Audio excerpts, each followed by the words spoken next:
I've been wanting to do a video on split responsibility in organizations or divided responsibility, however you might say it. And it's actually a big problem, and it comes in many forms.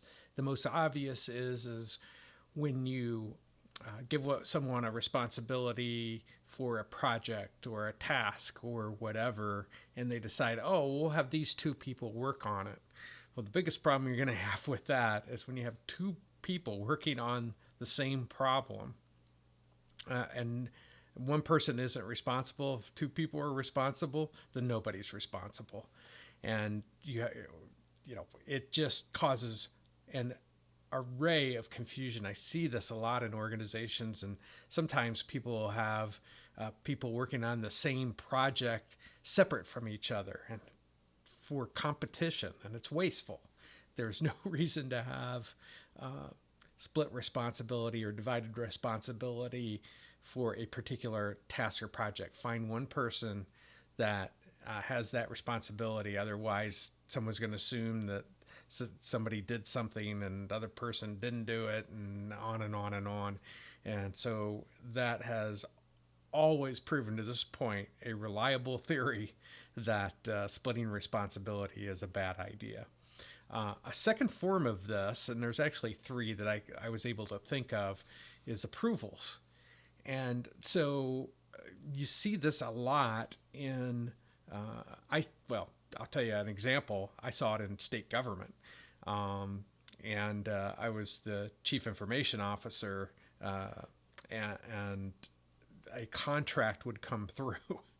And by the time it got to me, there were already anywhere from 15 to 30 signatures on the project or whatever was being funded, because so many people had to review it.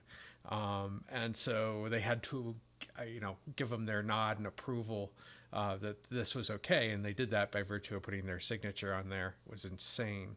It took forever for a project just to get through the system to get approved.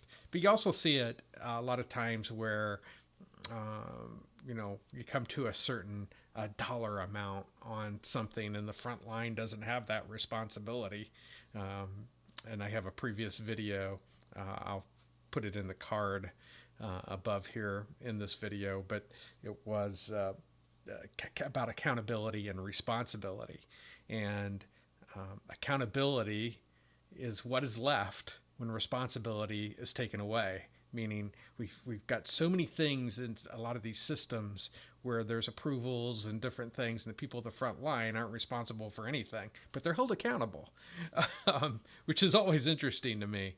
And often when you're looking at some approvals, and I'm not saying there may be times that it's necessary, but usually it's not. I'm going to say 90+% of the time, approvals are not necessary.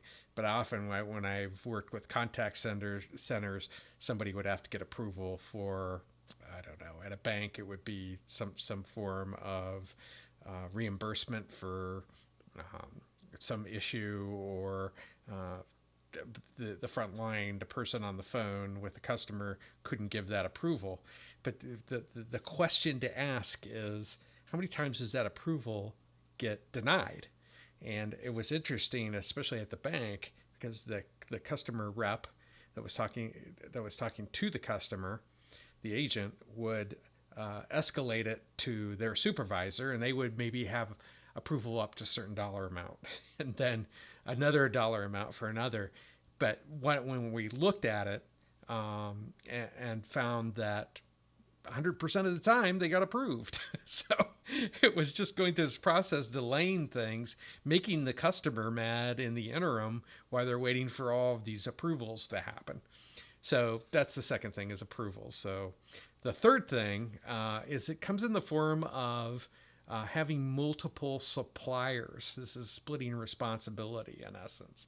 And when you have multiple suppliers, and I had this actually in industrial distribution when I was in operations management, and what would happen is that you would have multiple suppliers for a cutting tool, for instance.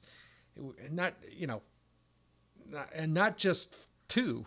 We would have 10 or 12 or 15, and it was, well, if the customer wants it, we're going to give it to them. Now there were some one-off things that maybe an organization made that were unique to that organization, but all of these things, especially in distribution, it causes a lot of difficulty in purchasing. There's minimums and things of that sort, and so a customer would order something, and then it would sit waiting for a $50 minimum for months, sometimes years, in order to hit the minimum. So there's a whole slew of reasons, but you need to develop relationships with suppliers, with one supplier if possible.